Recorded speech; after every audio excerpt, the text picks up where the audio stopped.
Thank you, Senator Cruz. Yeah, I'll go ahead quickly. Mr. Davidson, thank you for the visit, and I don't want to repeat all of the questions that you can see what the concerns are very similar to things that we talked about.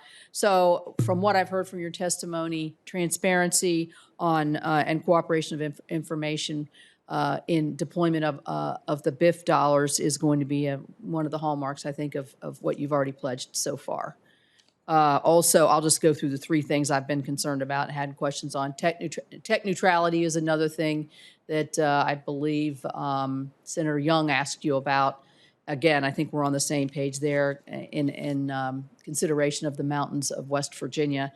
And the other one are the mapping issues that I know with the FCC and NTIA are exceedingly important to make sure that we use these dollars in the proper way. So with those, I think we're all on the same page with that.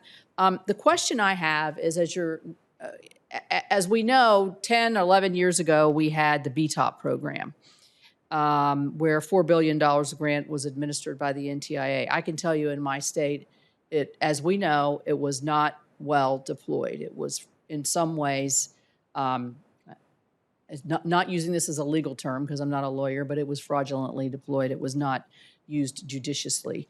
And we ended up with all kinds of patchwork and nothing to show, like Ms. Son was saying, where maybe we could say at the end of the day, everybody's got deployed. We thought maybe that's what was going to happen 10 years ago, and it didn't.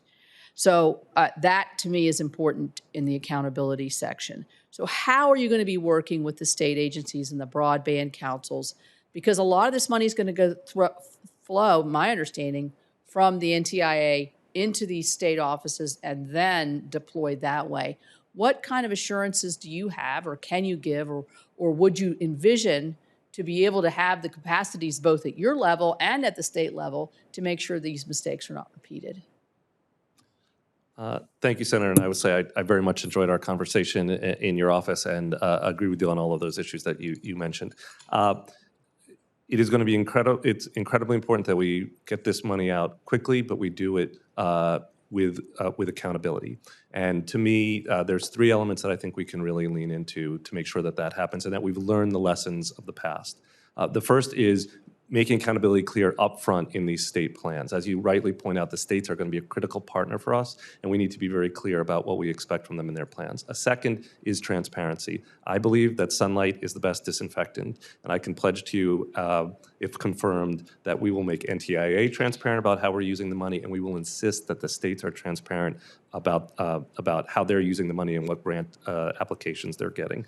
And then the last is just putting in really good metrics up front. I think that is a lesson that we've learned, which is that we need to know what to measure and collect good data against it. So those would be some of the things that are on my mind to make sure that we're making wise use of taxpayer money.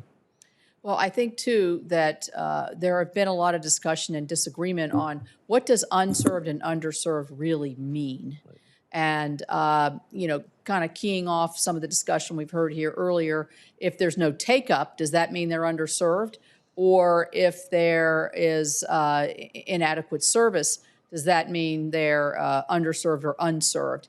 And I think these distinctions are exceedingly important in rural America because that's where a lot of the unserved and underserved people are, because going that last mile is very, very difficult in certain circumstances.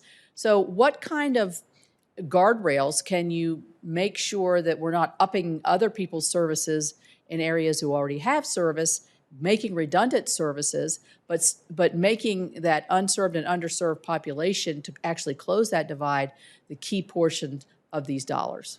Thank you, Senator. It's a great question, and to me, the starting point and any point really is the statute. The statute lays out the broadband provisions in the infrastructure bill, lay out a very clear framework for how to think about this. There are clear definitions about how we're going to define unserved, and that there is a priority list, and we're going to start with the unserved. And that's, I can just say, if confirmed, I will be faithful to that framework. And I would look forward to working with you. I know you have long experience in this, the Capito Connect plan and beyond, and I'd welcome the chance to work with you in your office to make sure we're meeting those needs. Thank you. Thank you, Madam Chair.